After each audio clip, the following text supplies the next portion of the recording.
It's time now for our Friday feature Movie Spotlight, reviewing the latest releases at the Korean box office and online. And of course, we can't do that without the help of our esteemed film critics, who we're here with me now. First, we have Jason Bechervaise. Hello, Jason. It's good to see you. Hello, Jangho. It's great to be here as always. And we have Darcy Paquet with us as well. Darcy, hello. Yeah, good to see you. Okay, so our first film this week is a local release that had its world premiere earlier this month at the Toronto Film Festival, screening in the so-called Midnight Madness section. It's an action horror thriller called Project Wolf Hunting, 늑대사냥 in Korean, and it's the fifth feature by director Kim Hong-seon, who debuted back in 2012 with the film Traffickers. Darcy, can you set it up for this one? Sure. I mean, the film is mostly set on this cargo freighter that is sailing from the Philippines to Busan.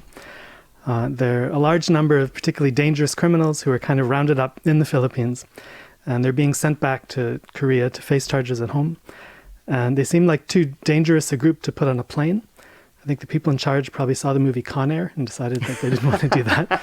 And so instead, they've loaded them all onto this ship, together with a huge number of policemen, for what they hope will be an uneventful sail to Busan. Yeah, it was certainly not uneventful voyage. Right, a ship full of hardened criminals. What could go wrong? Right. We don't want to give too much away, but Darcy, I understand it does take some unexpected turns as well, and that it's also very bloody and gory, right? Yes, it's kind of one movie for the first 45 minutes, and then decides it wants to be a very different kind of movie. And both movies are very gory. I mean, the gore is what remains constant from beginning to the end. But, right. But yeah, they're very different, the beginning and the end. Right, so you're going to need a bit of a hard stomach for this one. Jason, you were at the Korean press screening for this film, I believe. What was that like? Yeah, it was interesting. I was sat next to a number of journalists, and the one to the left of me had her hands pretty much covering her eyes throughout the entire film. You wonder how you review a film like that. Well, no, I give her 10 out of 10 for courage, because clearly she was determined to get through, and I thought that perhaps at one moment she would just get up and leave, but she didn't. She sat through it, and yeah, boy, is it gory, is it bloody. it takes it to the extreme, that's for sure. The director said they used 2.5 tons of fake blood to make this film. Yeah. Wow. Okay. So, Darcy, it sounds quite extreme and perhaps quite fitting to be screened at the Midnight Madness section of the Toronto Film Festival. What did you actually make of it? Yeah, I mean, it's a very strange film because, it starts off, as we described, where you have a large group of criminals and all these different personalities and all very threatening, of course, and then the policeman. And so the drama is kind of set up, and you think you know where it's going to go. And it starts off that way, and then, I mean, sort of before the drama has really developed very much, suddenly there's this new element that's added into the film, a new threat. And I won't say what the threat is or describe it very much, but there's something very kind of like this new threat has no personality. It's very dangerous, but not very interesting. And I sort of wish that just they'd kind of gone with the original idea. Obviously this isn't a movie for everybody. Like, you have to be okay with the gore, and most viewers probably will not be. But there is an audience for this type of film, and I just think that it started off well, and I didn't want to see the second movie. I wanted to see the first movie taken through the end, but it takes this left turn and goes somewhere kind of different. So perhaps a bit uneven. Jason, what did you think?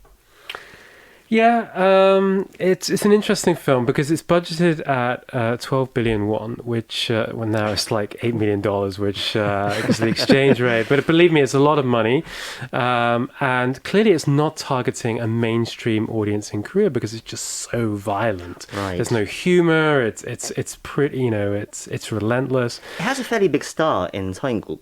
Yeah, no, it's got star power, absolutely, and the production values are pretty good. So as I left, I was like, okay, how much did this cost? Because it's set on this cargo ship, and sure enough, it was very expensive and a lot of blood. And I was like, well, who is this film targeted at? And I think it's international audiences. There will be a fan base in Korea for this kind of film, I'm sure, but it's not going to be a huge number. But overseas, as we've seen at festivals such as Toronto, it's going to Fantastic Fest as well, I think, and a number of others. And I can see them clearly getting behind this film in a really, really big way, because the director clearly is, he takes it to the extreme. He throws everything at it in terms of gore and blood. And, for some people, they won't be able to sit through it. They'll hate it. But for others, they'll love it, and they'll sit through it several times probably. But it's interesting that a film this expensive, it's not the most expensive Korean film ever made, but not by any stretch. But it's not cheap, and normally this kind of film would need to attract a wider demographic. But clearly, they felt that there was an international audience out there for this film. When they were putting this script together. So in that sense, I think it's interesting. Is it a good film? It's not really for me. It's. I wasn't expecting it to be so wild. It was some viewing experience. But I can certainly see how some would really get behind this film. Well, it sounds like it's a film that leaves quite an impression. One aimed at an international market, which, as you said, it sounds quite interesting. Darcy, news also broke this week that the director, Kim Hong-seon, has signed on with the Hollywood talent agency William Morris Endeavour, which represents the likes of Quentin Tarantino and Ridley Scott as well. Should we read anything into that? I wouldn't say it's huge news, because Hollywood has been showing this broad interest in Korean talent for a while now. And, they've been signing various directors and actors, and, it's the next step that's hard. Actually going and making a film in the US is something that not many Korean directors have done yet.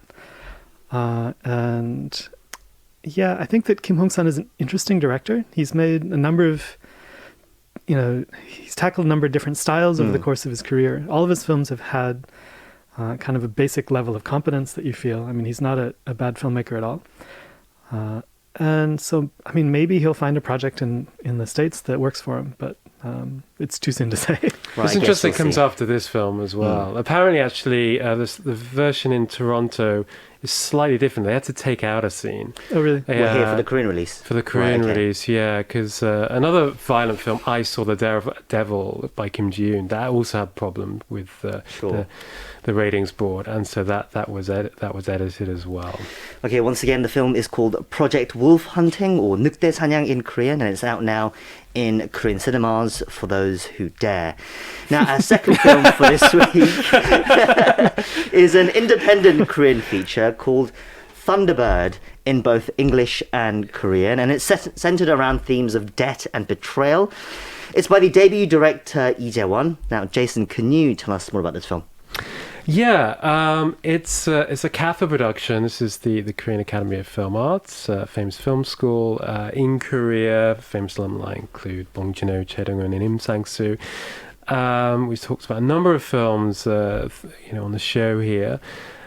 This film is set in an interesting place called Jeongseon in the mountains of Gangwon province. I've actually been there myself, actually quite far in the mountains. So this isn't really set in the mountains, but it's set in this very, very small town, which is not far from Gangneung. But the main attraction in this town is a casino. So, and the story centers around two brothers. And in the opening scene, some debt collectors have basically drugged this younger brother, Taemin, and driven his car to a pawn shop, and so it's then sold and exchange it for cash. Actually, it's going to be sold. And then Taemin wakes up on the sofa of this pawn shop and no longer owning his car, and not even sure, what he's paid off and what. but one thing he does know is that there is some cash in his car, like 50 million won or 5천만 won. And so he tries to find the car. So they need to get back to the pawn shop, get the key, and then they have to get the money to be able to get the key. And there are a number of events that happened, and the climax, as you expect, is is in Thunderbird. Right, Thunderbird is the name of the car, yeah. right? Yes, okay. Nothing to do with the Jerry Anderson 1960s production, the puppet show. That's also when he brings in his older brother into right. the story as well. Darcy, how would you describe the genre? Because I understand it's not entirely straightforward. Yeah, I mean, it has the visual look of a thriller. So the film takes place over the course of this long winter night when all these things go wrong. And there is a fair amount of tension and, you feel the potential for violence to break out as the story goes on. But it's not really plotted like a thriller. I mean, there are a couple twists that happen that we don't expect, but it's more about the relationship between the two brothers. And then also the younger brother's girlfriend who joins them kind of on this quest. And, things go wrong and the pressure keeps building on all these characters. And it's a classic case of how, a film or a screenplay will, reveal things about the characters as they're dealing with this pressure, that you wouldn't see in normal times. And so as we're watching the film, our feelings about the characters keep changing back and forth. So in that sense, it's, I think characterization is kind of the key strength of the film. Jason, what do you think of the film? Yeah, no, it's interesting. The pacing I quite liked. The Kafka films are always really solid. It's rare you have a bad Kafka film. I've actually been to the Academy, and it's really interesting, the whole process of how they grill the students. And if something's not right, the professors certainly express their opinions.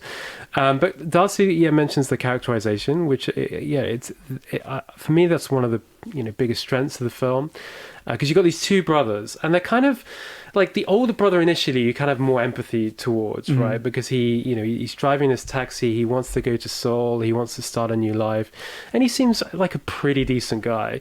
But then when he realizes that his younger brother's got cash in his car, and he needs to get hold of money as well, and so he gradually becomes more and more kind of devious, and whereas the younger brother, we actually develop more empathy as the film goes along. So I quite like that aspect of the film. Darcy, what about you? What did you make of the film? Yeah, I liked it too. I think that it was well directed. And I like the fact that it's set kind of in this town where everybody seems to be in debt. Yeah. Probably because of this casino that's right in the middle of the town.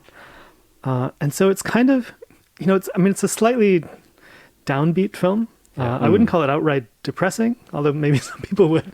But it is a downbeat film. But if you're okay with that, there's a lot that's interesting in the way the story develops, and it follows some unexpected paths. And I liked kind of the dark, bleak ending. So once again, it's called Thunderbird. That's it for Movie Spotlight this week. Jason, Darcy, thank you for your reviews, and we'll catch up with you guys next time. Take care. Yeah, have a great weekend.